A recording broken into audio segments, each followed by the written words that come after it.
السلام علیکم ورحمۃ اللہ وبرکاتہ۔ اعوذ باللہ من الشیطان الرجیم، بسم اللہ الرحمن الرحیم۔ نحمدہ ونصلی علی رسولہ الکریم۔ ربی اشرح لی صدری ویسر لی امری واحلل عقدۃ من لسانی یفقہوا قولی۔ محترم سامعین، آج میں تاریخ اہل حدیث بھیونڈی کے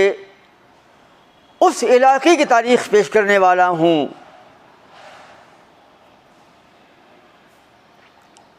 جس کو شانتی نگر یا غیبی نگر کہا جاتا ہے۔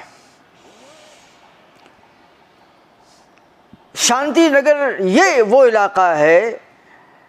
کہ جہاں پر یو پی، بہار اور دیگر علاقوں سے اور کلکتہ سے بھی اہل حدیث ادھر آئے منتقل ہو کر، اور یہاں پر کاروباری سلسلے سے متعلق ہو کر یہیں پر جم گئے،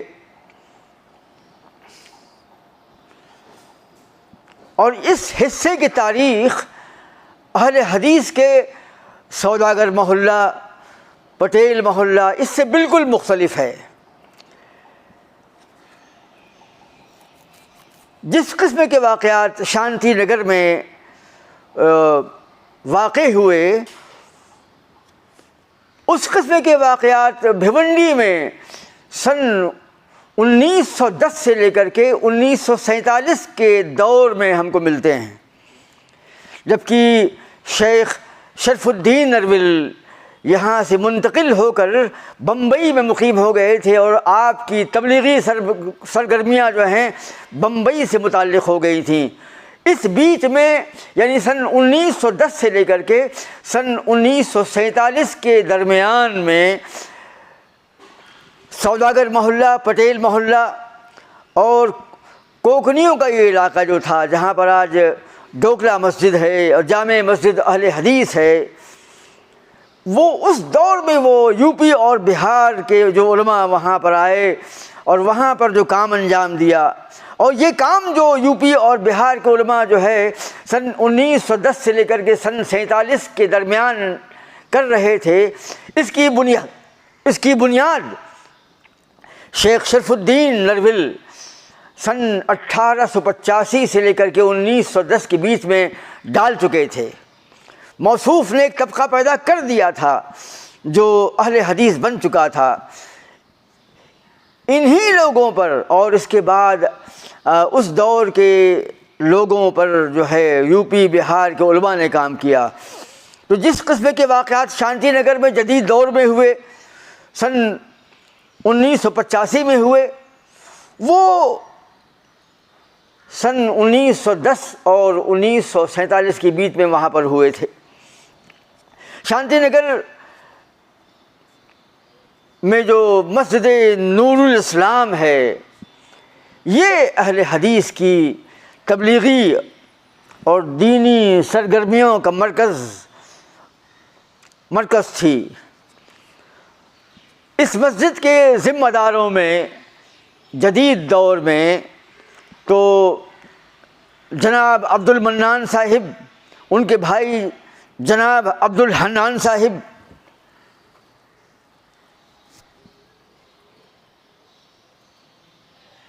اور جناب عبد التواب صاحب، یہ تین بھائی جو ہیں مسجد نور الاسلام کے ذمہ داران میں رہے ہیں، الگ الگ اپنے اپنے ادوار میں۔ جناب عبد التواب صاحب کا تو انتقال ہو چکا ہے، عبد الحنان صاحب کا مسجد نور الاسلام سے لگ کر کارخانہ تھا، اور موصوف اگرچہ اس کے کسی عہدے پر فائز نہیں تھے، لیکن اکثر ذمہ داریاں جو ہیں مسجد کی جو ہے آپ ہی اٹھایا کرتے تھے۔ ویسے موجودہ دور میں ان کے بھائی جناب عبد المنان صاحب جو ہیں وہ اس کے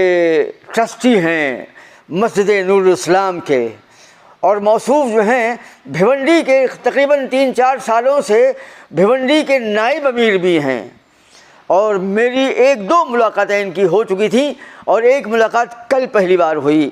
اور موصوف نے خبر دی کہ وہ مجھے جانتے ہیں۔ شیخ عبدالسلام سلفی سے ملنے کے لیے میں جب ممبرا گیا تھا تو موصوف شیخ عبدالسلام سلفی کے ساتھ وہاں موجود تھے اور وہاں پر انہوں نے مجھ کو دیکھا تھا۔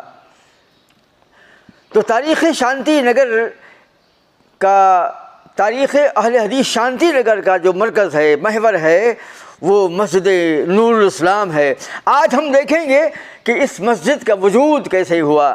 یہ کیسے معرض وجود میں آئی، اس کی تاریخ ہم بیان کریں گے، اور شانتی نگر میں اولین دور میں کن کن لوگوں نے تبلیغی مشن کو اپنے ہاتھ میں لیا اور کس طریقے سے یہاں پر جماعت اہل حدیث کی اقامت ہوئی، اور بعد میں جمعیت اہل حدیث نے مسجد نور الاسلام کو اپنی ذمہ داری کے تحت لے لیا۔ اس تاریخ کے راوی، آج جو ہمارا عنوان ہے مسجد اہل حدیث نور الاسلام شانتی نگر، اس کے راوی ہیں جناب برادر ہارون صاحب۔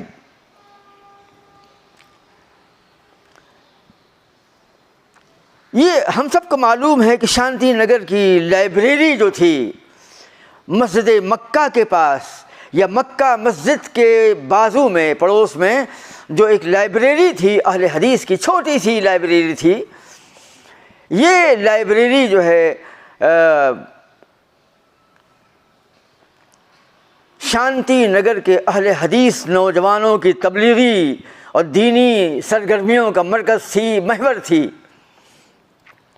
اور یہ وہ دور تھا کہ جب میں نے یہاں جانا آنا شروع کر دیا تھا،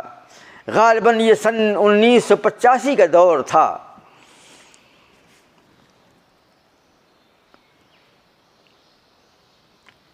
اور اسی دور میں جب یہ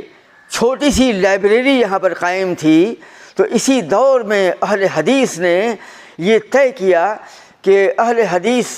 جو شانتی نگر کے ہیں، ان کی نمازوں کی ادائیگی کے لیے کوئی مسجد ہونا چاہیے، اور اس عنوان پر یہ لوگ جو ہیں غور کرنے لگے تھے،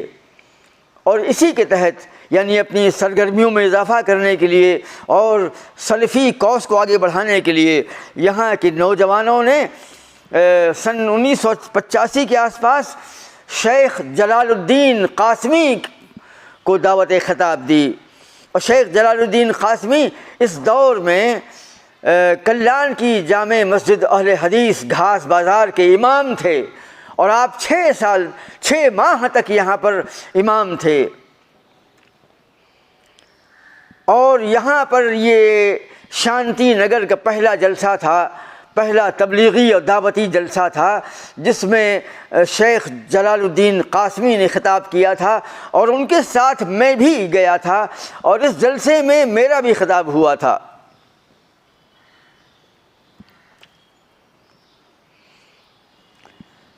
اہل حدیثان شانتی نگر کا یہ خیال تھا کہ اس علاقے میں، شانتی نگر میں، ایک مسجد اہل حدیث ہونا چاہیے، لہذا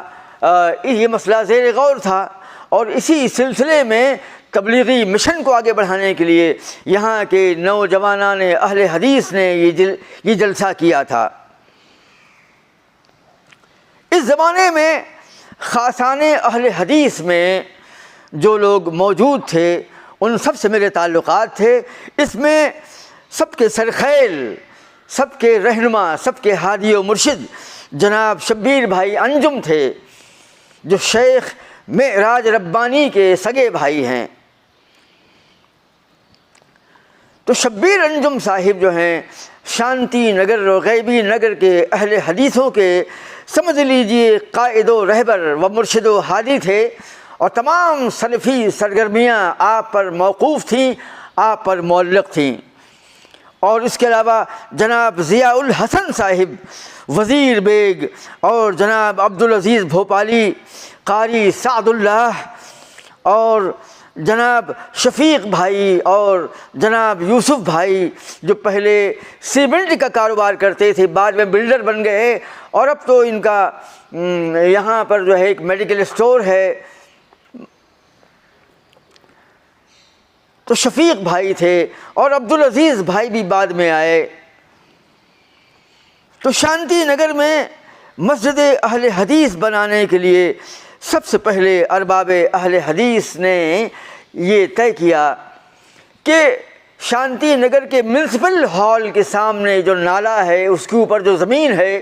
اس پر جو ہے مسجد اہل حدیث کا قیام ہو۔ یہ زمین جو ہے، یہ علاقہ جو ہے، یہ جناب عزیز الرحمن کی 6 کھولیوں پر مشتمل تھا۔ ان 6 کھولیوں کو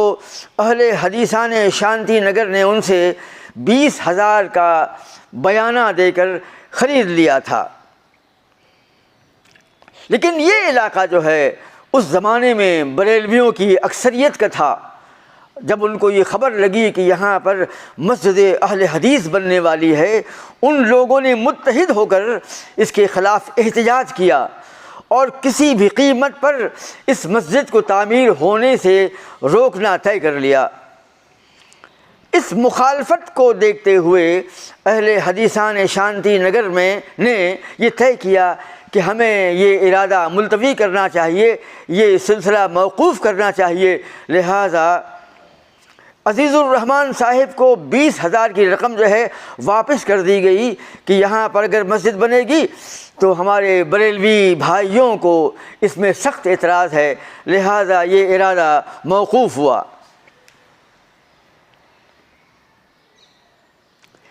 اس کے بعد جو ہے رشید خان کمپاؤنڈ میں اس کی تعمیر کا منصوبہ جو ہے زیر غور ہوا، لیکن یہ بھی ناکام رہا۔ اس کے بعد ابوالکلام آزاد روڈ کی انتہا پر ایک مسجد کے قیام کا ارادہ جو ہے سب کا ہوا،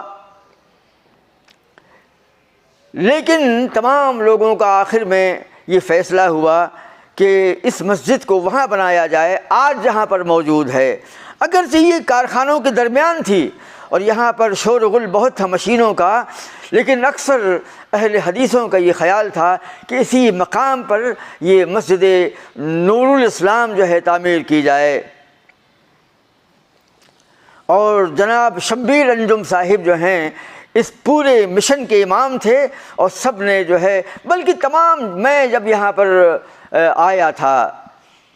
یہاں پر میں تقریباً 78-79 کے آس پاس آیا تھا، اور صلاح الدین ایوبی اسکول شانتی نگر میں ہیڈ ماسٹر تھا، ایچ ایم بن کر کے آیا تھا۔ اس دور میں ان لوگوں سے ملا کرتا تھا، تو تمام اہل حدیث کی سرگرمیاں جو ہیں جناب شبیر انجم پر موقوف تھیں، اور آپ کے ساتھ جو ہے جناب قاری سعد اللہ تھے، اور اس کے علاوہ عبدالعزیز تھے رکشہ والے، اور بھوپال سے وارد ہونے والے جناب عزیز الرحمن صاحب تھے، اور جناب ضیاء الحسن صاحب تھے۔ غالباً یہ ٹیلر ہیں جن کا بہت ہی مشہور جو ہے ٹیلرنگ دکان ہے یہاں پر، اور کل میں جب گیا تھا تو غالباً یہ موجود تھے ضیاء الحسن صاحب۔ اس کے علاوہ جو ہے وزیر بیگ صاحب تھے، شفیق صاحب تھے بلڈر، اور یوسف بھائی تھے۔ یہ لوگ جو ہیں اس دور میں اہل حدیثوں میں سب سے مقدم تھے اور سب سے ان تمام کاموں میں پیش تھے، اور شبیر انجم صاحب جو ہے سب معاملے میں اگوائی کرتے تھے اور پیش رہا کرتے تھے۔ تو آج جس مقام پر مسجد اہل حدیث نور الاسلام ہے، اس مقام پر مسجد کو تعمیر کرنے کے لیے یہ طے ہوا کہ جناب علاء الدین صاحب کے گھر پر ایک مجلس منعقد کی گئی، اور جناب شبیر انجم صاحب کو چندہ جمع کرنے کے لیے اور اس مشن کو آگے بڑھانے کے لیے، یعنی ایک مسجد کے قیام کے لیے اور چندہ جمع کرنے کے لیے، اس سلسلے میں ان لوگوں نے یہ طے کیا کہ جناب علاء الدین صاحب کے گھر پر ایک مجلس منعقد کی گئی، اور باقاعدہ کھانے پینے کا انتظام بھی کیا گیا، دعوت کا انتظام کیا گیا، اور تقریباً 80 ارباب ثروت اور ارباب دولت یا خاصان اہل حدیث اس دعوت میں شریک ہوئے۔ اور کھانے پینے کے نظم کے بعد جب کھانا پینا ہو چکا تو یہاں پر یہ اعلان کیا گیا کہ یہاں پر مسجد اہل حدیث کا قیام کرنا ہے، جس کی زمین غالباً یہ لوگ خرید چکے تھے، یا یہ طے کر چکے تھے کہ اس مقام پر جو ہے آج جہاں پر یہ مسجد ہے، اس طے کر چکے تھے کہ اس کو جو مسجد اس مقام پر بنانا ہے۔ اعلان کیا گیا چندے کے لیے، اور تقریباً 1.25 لاکھ روپیہ جو ہے چندہ یا تو کیش میں یا پھر وعدوں پر مل گیا، حاصل ہو گیا۔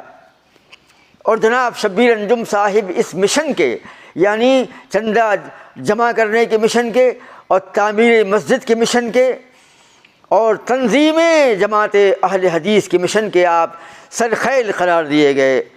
اور جب تک میں شانتی نگر میں رہا، ایچ ایم رہا، ہیڈ ماسٹر رہا، یا اس کے بعد بھی میں آتا جاتا رہا اور اپنی تصنیف کی وہی کتابوں کی تقسیم کرتا رہا، تو جناب شبیر انجم صاحب ہمیشہ پیش تھے، اور تمام اہل حدیث شانتی نگر کے شبیر انجم صاحب کو جو ہیں اپنا رہبر، اپنا مرشد تسلیم کرتے تھے۔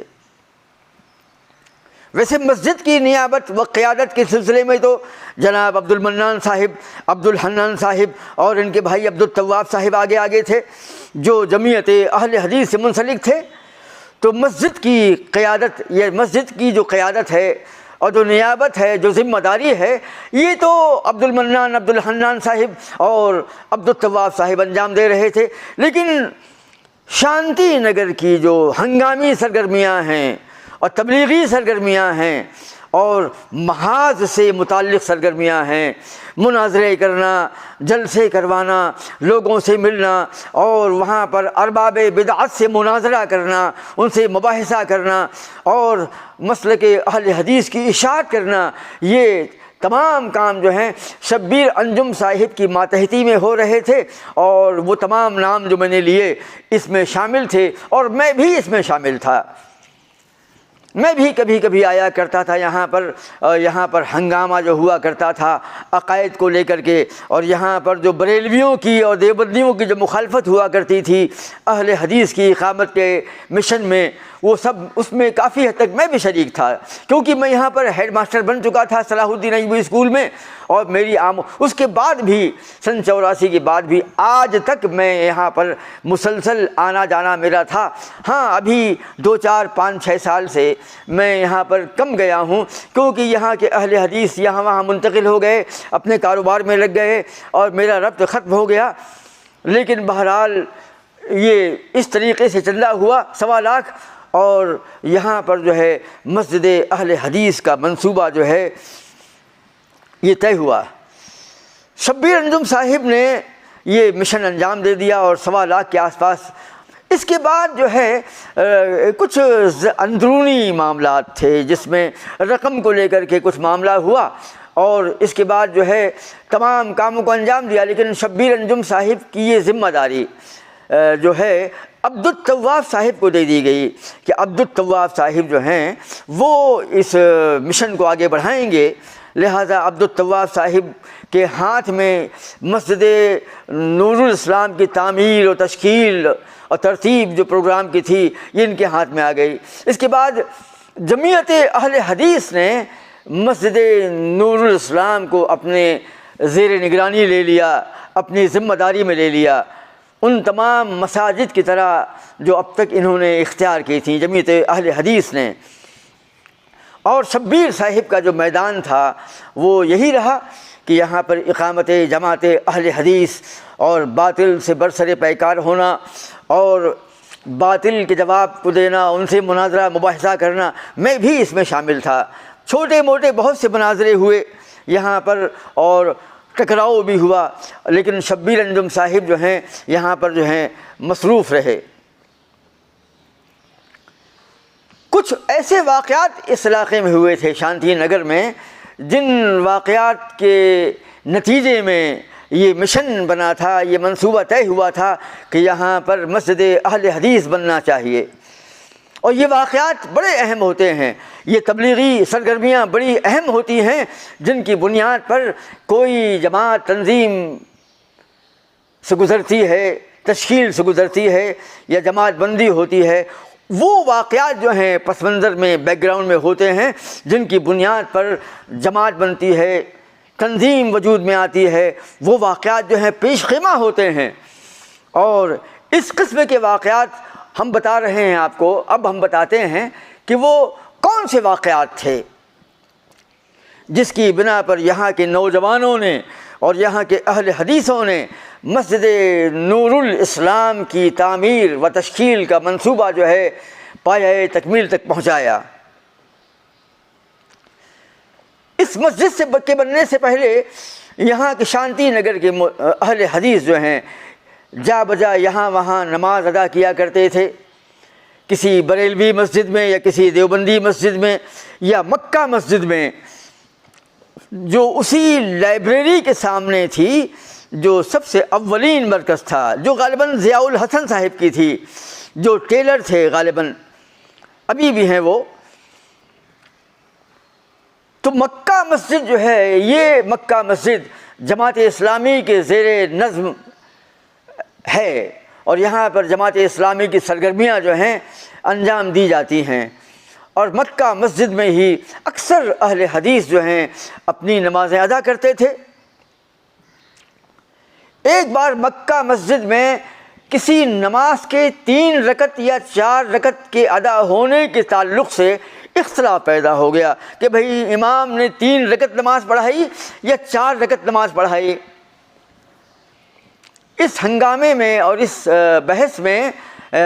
مسجد کے ٹرسٹیوں نے یہ فیصلہ لیا کہ نماز کو دہرایا جائے، ایسا جب ہو جائے تو نماز کو دوبارہ پڑھا جائے۔ لیکن جناب شبیر انجم صاحب نے حدیث پیش کی کہ نہیں، ایسا جب ہو جائے تو حدیث کے مطابق سنت یہ ہے کہ جو رکعت باقی رہ گئی ہے اس کو انجام دے دیا جائے، اس کو پڑھ لیا جائے، اتنا کافی ہے، پوری نماز کا اعادہ ضروری نہیں۔ شبیر انجم صاحب نے حدیث پیش کی، لیکن جماعت کے لوگوں نے اختلاف کیا، تو مسجد کے نظم نے تمام نمازیوں کے ساتھ نماز کو دوہرا لیا، لیکن اہل حدیث الگ ہو گئے اور انہوں نے بچی ہوئی نماز کو جو ہے ادا کر لیا۔ یہ اس قسم کا واقعہ جو ہے روب عمل لایا، اور شبیر صاحب ہی اس کا مرکز و محور ہوا کرتے تھے۔ جہاں کہیں کوئی مسئلہ پیدا ہوا اور دیوبندیوں سے یا بریلویوں سے یا جماعت اسلامیوں سے جو ہے اختلاف ہوا تو محاذ پر مورچے پر یہی رہا کرتے تھے۔ بہت کم میں اس میں آگے تھا، 1-2 مقام کے علاوہ۔ تو یہ ایک واقعہ جو تھا پیش خیمہ تھا مسجد نور الاسلام کے وجود میں آنے کا۔ اس قسم کے واقعات ہوتے رہتے تھے، اور شبیر انجم صاحب اور ساتھ میں ہارون صاحب اور شفیق صاحب، ضیاء الحسن صاحب، یہ سب جو ہیں ساتھ رہا کرتے تھے۔ عبدالعزیز بھی یہاں پر بعد میں شامل ہو گئے۔ اسی قسم کا ایک واقعہ جو ہے مسجد فاران کے ساتھ ہوا۔ مسجد فاران کے امام، سابق امام جو تھے اس زمانے میں، مولانا عبدالحمید خان صاحب تھے، جن کا خطبہ جو ہے فیضان کمپاؤنڈ کی مسجد میں ہوا کرتا تھا۔ وہ کسی کام سے مسجد فاران میں نماز پڑھنے کے لیے آئے ہوئے تھے، اور وہاں کا مکبر جو تھا، مؤذن، غالباً موجود نہیں تھا، اس لیے جناب شیخ عبدالحمید خان صاحب نے، جو اہل حدیث تھے، انہوں نے تکبیر کہی، اور تکبیر کہی اکہری، جو دو جو الفاظ ہیں ان کو بجائے 2 کے آپ نے ایک بار تکبیر میں کہا، جو یہ بھی حدیث میں ہے اور 2 پڑھنا بھی حدیث میں ہے، دوہری تکبیر بھی ہے اور اکہری تکبیر بھی ہے۔ آپ نے حدیث کے مطابق اکہری تکبیر جب دی تو نماز ادا کرنے کے بعد میں اس مسجد میں، بریلوی مسجد میں غالباً ہنگامہ پیدا ہو گیا مسجد فاران میں، اور لوگوں نے کہا کہ ان صاحب نے اکہری تکبیر کیوں دی، دوہری تکبیر کیوں نہیں کہی؟ تو شیخ عبدالحمید صاحب نے حدیث پیش کی کہ اللہ کے رسول کی حدیث میں یہ بھی جائز ہے کہ اکہری تکبیر دی جائے۔ وہاں کے امام نے جو ہے اختلاف کیا۔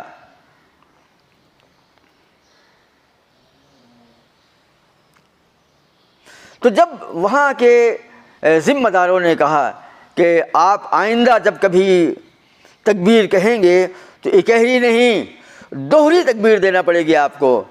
تو شیخ عبدالحمید جو اہل حدیث تھے، امام تھے، انہوں نے کہا کہ یہ مسجد ہے، یہ اللہ کا گھر ہے، اور یہاں پر اللہ کا قانون چلے گا، اللہ کے رسول کا قانون چلے گا، کسی کے باپ کا قانون نہیں چلے گا۔ اس طریقے سے اہل حدیث جو ہیں وقتاً فوقتاً اس قسم کے واقعات سے دو چار ہوا کرتے تھے۔ اس کے علاوہ مسجد احسان میں بھی شبیر بھائی کے متعدد واقعات ہوئے،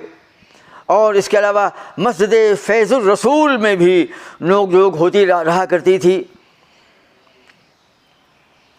اور جناب شبیر صاحب جو ہیں کتابیں لے کر پہنچ جاتے تھے حدیث کی اور فقہ کی، اور ان کو دکھایا کرتے تھے دیوبندیوں کو اور بریلویوں کو اور جماعت اسلامی کے ارباب کو۔ تو شبیر انجم صاحب جو ہیں یہ تنہا جو ہے وہاں کی شمع تھے، اور آپ نے سلفیت کی بقا کے لیے اور اہل حدیث کی اقامت کے لیے اس علاقے میں بہت کام کیا۔ اس کے علاوہ طیبہ مسجد میں بھی ایک اختلاف پیدا ہو گیا تھا۔ یہ وہ واقعات ہیں جو مسجد اہل حدیث کے قیام کے لیے سبب بنے، یعنی جن واقعات کے ہونے کی بنیاد پر یہ تصور پیدا ہوا کہ ایک مسجد اہل حدیث کو ہونا چاہیے، اور جس کے نتیجے میں مسجد نور الاسلام وجود میں آئی۔ تو طیبہ مسجد میں بھی ایک اختلاف ہوا، وہ یہ کہ سنت یہ ہے کہ جب نماز کی اقامت ہو تو امام آگے بڑھ جائے اور تمام مصلی جو ہیں کھڑے ہو جائیں اور تکبیر جو ہے اور صف بندی کریں اور مکبر جو ہے تکبیر کہے۔ لیکن حنفی مسلک میں اس میں دیوبندی اور بریلوی دونوں شامل ہیں، ان کا یہ فقہی مسلک ہے کہ جب مکبر تکبیر حی علی الصلاۃ کہے کب جو ہیں نمازی جو ہیں کھڑے ہوں، اس وقت جو ہے وہ کھڑے ہوں، حی علی الصلاۃ پر کھڑے ہوں، اور صف بندی اس کے بعد کی جائے۔ تو اہل حدیثوں کے تکبیر کے پہلے ہی صف بندی کرنے کی بنا پر یہاں کے لوگوں نے اختلاف کیا، اور یہاں کے دیوبندی جو ذمہ داران تھے اور جو امام تھے انہوں نے کہا کہ یہ غلط ہے، تکبیر میں جب مکبر حی علی الصلاۃ کہے گا تبھی کھڑا ہوا جائے گا، اور حدیث مسلم میں یہ ثابت ہے۔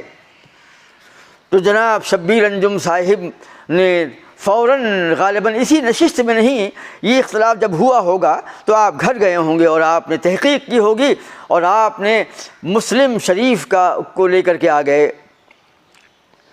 اور مسلم شریف جس میں شرح تھی، علامہ نووی نے جو شرح لکھی ہے شرح مسلم وہ لے کر کے آ گئے، اور شبیر انجم صاحب نے وہاں کے دیوبندی علماء کو یا دیوبندی عوام کے سامنے دلیل پیش کی کہ مسلم میں حدیث نہیں آئی ہے اس تعلق سے کہ حی علی الصلاۃ پر کھڑا ہوا جائے،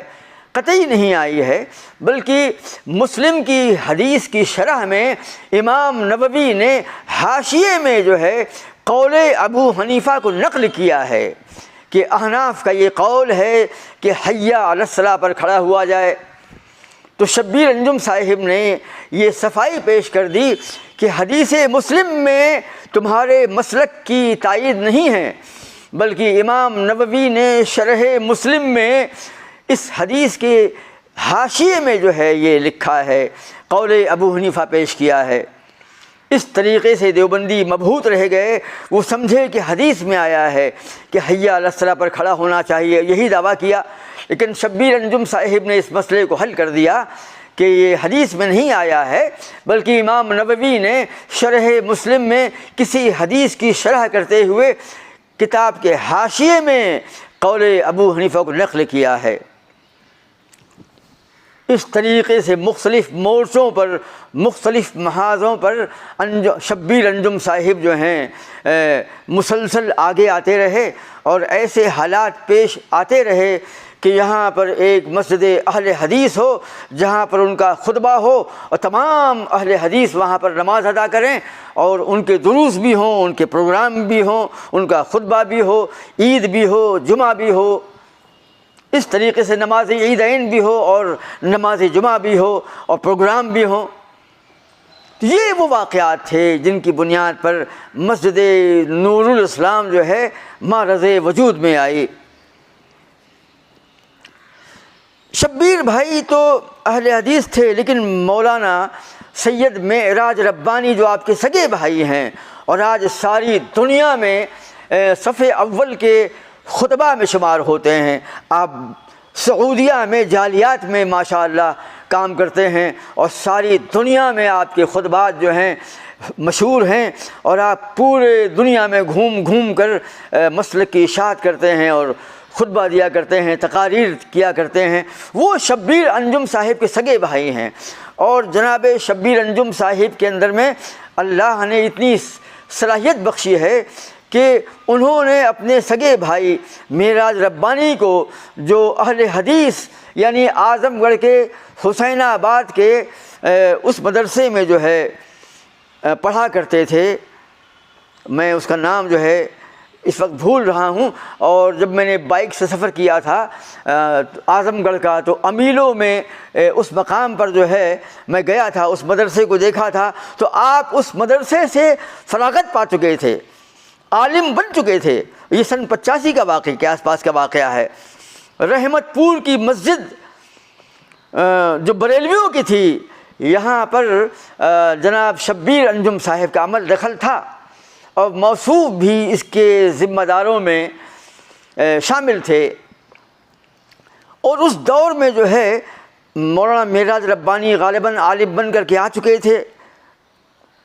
اور مولانا ذاکر صاحب جو ہیں جو بنگال کے تھے، دیوبندی تھے، یہ دونوں یہاں پر مدرس تھے۔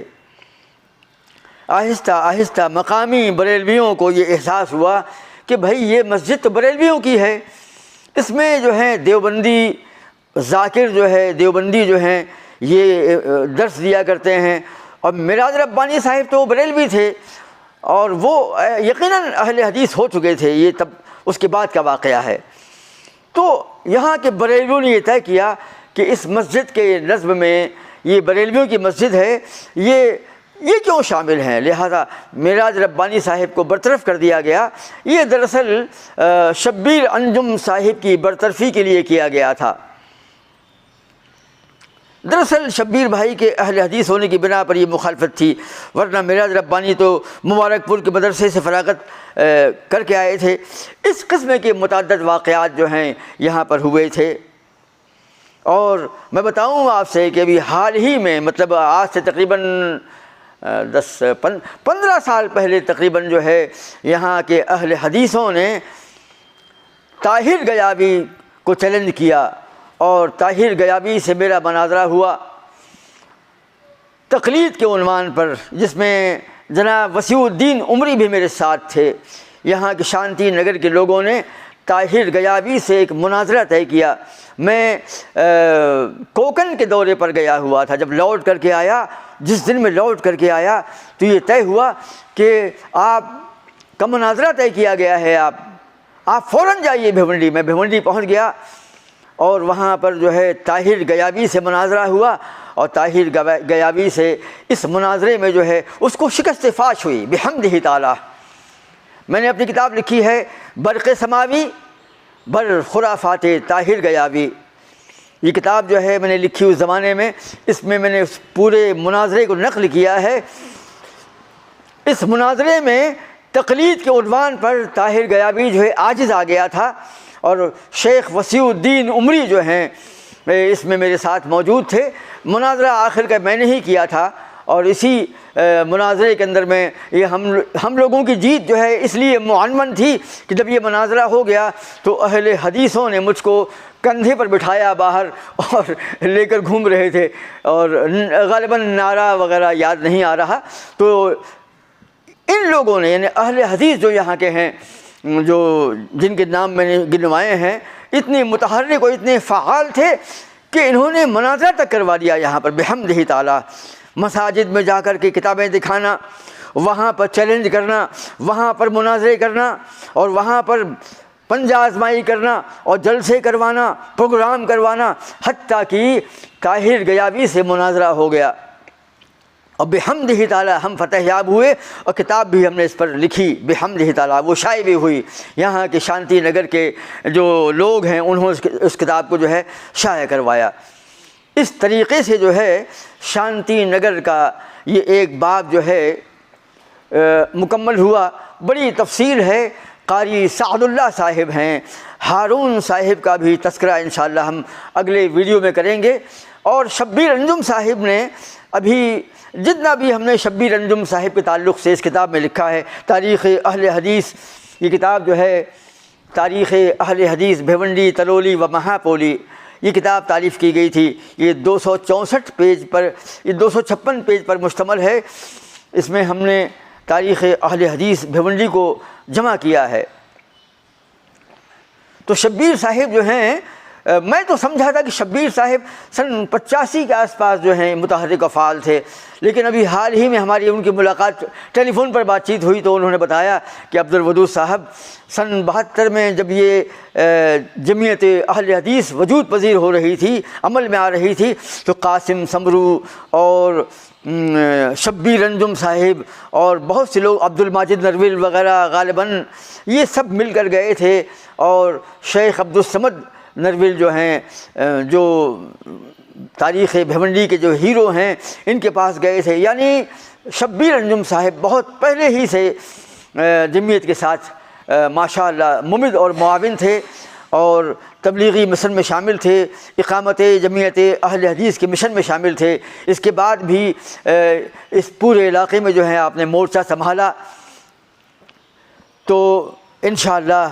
ہم اس کے بعد کی تفصیلات جو ہیں بعد کے ویڈیو میں پیش کرنے والے ہیں. اور